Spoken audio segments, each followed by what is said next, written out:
We're back here in the final segment of our program, The Platform, and we continue to speak with Vivian Whylly. And Vivian Whylly, given your activism with respect to Clifton, given your knowledge of the area and the information that you have of the feud between Peter Nygard and Louis Bacon, you've obviously come down on the side of Peter Nygard. You are someone who believes that he has been wronged. Yes. I believe that Mr. Nygard has been attacked repeatedly and is continuously being attacked. It is my view that if you come to my house and there are neighbors, but you came to me and you showing me friendship and you helping me to do things, you know, whether it's me or anybody involved in my household. I have a obligation in my heart to lead you the right way and to protect you from people that I know within the neighborhood who may be unsavory towards you. By that I mean, Lightfoot Key is not a sovereign country. Nygard is a friend of the Bahamas. The people who don't like Mr. Nygard lives in Lightfoot Key, and they trying to dictate to the Bahamas how they should deal with Peter Nygard. The government needs to allow Mr. Nygard a permit, to grant him one, to build his house. Okay? But would they be in contempt of court, or since this matter is under judicial review for the government? A lady in Old Fort Bay killed her, was charged with killing her husband. She was convicted. And convicted.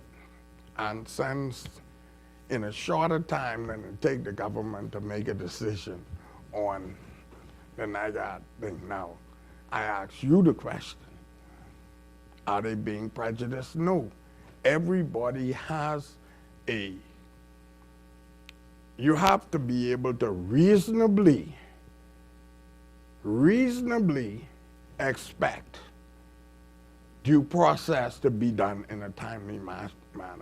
It's been 4 years of wasting time. The public doesn't know about the injunction. All they know is a feud. That's how bad this is.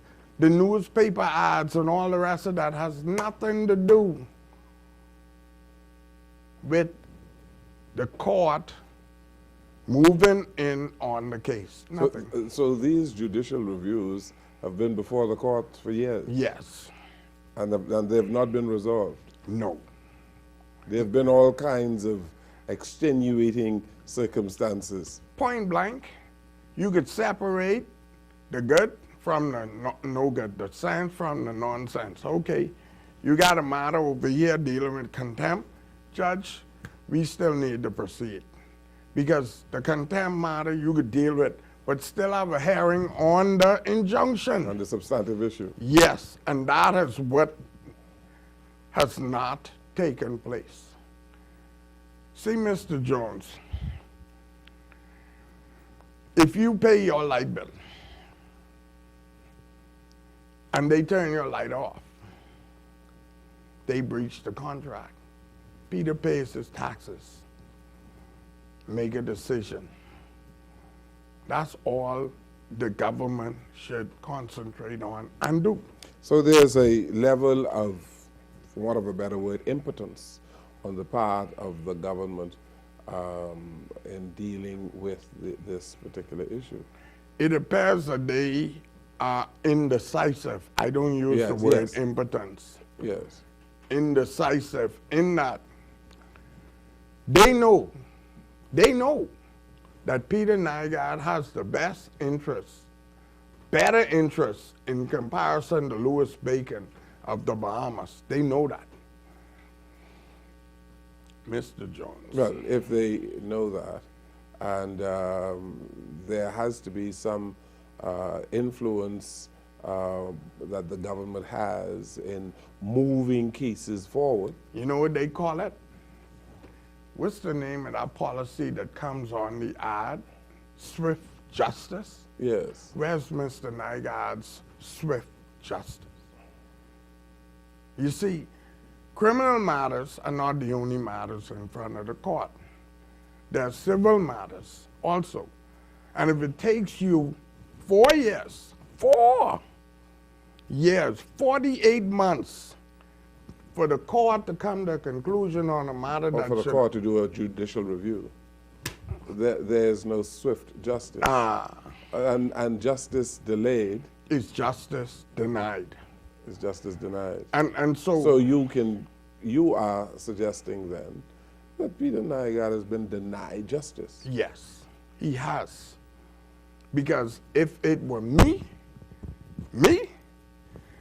I would have gone to the judge and say, Judge, listen, man, when do we get to the issue of the injunction so I could build my house? My lawyers would be instructed by me because all I could see is all talk, no work. No work. And so I am saddened that the people in the Bahamas are not being allowed to benefit from being able to go in Lightfoot Key, being able to use the dock at the park, for them to be misled, to be thinking this feud is about Mr. Nygard because he is stealing Bahamian land. Are you concerned that there is no outrage on this, Vivian Whylly? There is outrage, and the outrage is silent. It's almost as though the people know that this is a bunch of money being spent by Save the Bays to make Mr. Nygard look bad. For what? That's what the Bahamian people need to know. Why are they doing all of this to make Nygard look bad? But outrage is never silent. Yes, it is. Tell me how. Put it in a vote. In a vote? Mm-hmm. A secret ballot. Mm-hmm. You learn something new again. There's a perception that you have of the delay in the justice system or the delay in the courts, and there are a whole lot of people who are wondering why these delays. But in terms of outrage, outrage is exactly what it is. There's an outrage. Yeah, okay. People are what would you call the resounding defeat of the referendum? I don't think that was outrage. I think a whole lot of people, first of all, didn't vote in the referendum. Many people who voted in the referendum voted for a variety of reasons. Mm-hmm. And there were people who weren't even concerned about the bills. Mm-hmm. They voted for a potpourri of reasons. In my mind, each of them expressed their rage in a different way. I don't know if it was you know what? A lot of people said, man, I ain't voting. That's not an outrage. That might be apathy. Well, I stand to change my silent outrage comment apathetic. To mean this, all right? People read the paper, and when they come up to me on the street, they say, Mr. Whylly, thank you for explaining what's going on. Yeah, but a whole lot of people didn't understand what was going on, and so and even though people don't like to hear it, there were many people who were ignorant about the bills. Not that they are ignorant people, but they were ignorant about those bills. They didn't study them. They didn't study those bills. All right, so I take that back to mean that in the case of Mr. Nygard, when they say there is no outrage, it's simple because I can put it to you this way. Mr. Nygard is being almost the rag doll in the pit bull mouth when it comes to them and their attempts to discredit him. Has he fought hard enough, you think? Mr. Nygard should not have had to fight, but in the case of him fighting, I think he didn't expect that all of this would take so long. He wanted, if the swift justice was working. But he put up a fight, didn't he? He's every day. Mr. Nygard is actually fighting to help Bahamians. He rich. You know what I mean? He's rich. I keep saying this. He doesn't have to do what he's doing. Yes. That's the point you make. Yeah. He has people employed at Nygard Key, all Bahamian. He has people who working at the shop, all Bahamian. He has people who, if they give him a stem cell license, would have been able to hire the high-end people to work. You understand? Doctors and so on. So the whole thing about this is that, you know, Mr. Peter Nygard has been unfairly treated in the Bahamas because of undue influence by Save the Bay, meaning that the government should act. They should act in favor of granting Mr. Nygard these things because he hasn't done anything not to be granted them. And you hold the view that the Bahamian people are the losers in all of this? No, the Bahamian people are the spectators, and they are amazed that it's being allowed to go on so long. But aren't they being denied opportunities? Yes, yes. And so they are losers there. I wouldn't call, I'm a Bahamian, I'm no loser. No, in terms of lost opportunity. Yeah, but then you know what? Peter Nygard loved them so much, they gotta, Peter ain't giving up on trying to do what he said to do. That's my take on him. If he wanted to go away, he could have been away. But he genuinely was the friend of the Gibson family. And they welcomed him into the Bahamas. And just like anybody who comes into the Bahamas and they get our welcome, they genuinely feel the welcome and they reciprocate it in kind in whatever way. I'm telling you, Mr. Jones, why should Vivian Whylly, me, not be able to go to Peter Nygard's house at Lyford Key and enjoy it just like if I'm Donald Trump and a Republican in the back there invites me to go to their house. They say, oh, Trump coming to Lyford Key. But I'm just the same, I'm human. They are racist. They are against Mr. Nygard for the wrong reason, and the government can change it. It's a case of they trying to beat Peter to his own end by destroying his reputation. Mr. Jones, I may die soon, or I may live longer. I can say this. This is the worst I've ever seen somebody who mean other people well been treated. And you chalk it up to racism?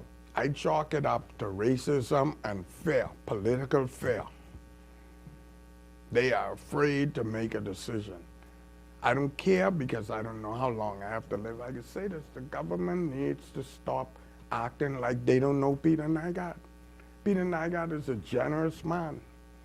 Peter Nygard has helped the Bahamas. Peter Nygard cares about Bahamians. He's not my daddy. He ain't paying me to say this. That's who he is. He has been dragged through the mud by two people who say this and say that about him. The case still in court. All it is these newspapers, especially the tabloid, not the Gazette, the tabloid, especially that one, they making people believe, oh, what they saying far from the truth. some of the things what is written in certain newspapers are lies. You know, but we're so into gossip and conjecture, we start to believe any nonsense. And then I can say, Mr. Jones, here's what we're going to do. We're going to write a story. And, okay, you keep repeating it in the eyes of the people. You keep writing it, putting it in print. They don't know that you have a tabloid and you can use conjecture. They don't know that it's a gossip newspaper. They read in a newspaper that's selling for money. And then it's destroying. Why doesn't Peter Nygard give up, you think? Because you not say that wrong. he is a very wealthy man. He's not wrong. He's not wrong. Wrong. He's not wrong. You know, there's a song, if loving you is wrong, I don't want to be right. If what Peter Nygard has done is wrong, I'm wrong. So he's fighting this on principle? On principle. And he cannot give up because he has children and they have children. And so the onslaught will continue to come. And if he gives up, what will happen? It won't happen. He's not giving up. That's my whole point. Mr. Jones, if I stop wanting to live, you know what's going to happen? I'm going to die. Because based on the medical prognosis, I should already be dead. You understand? You cannot conceive what giving up will.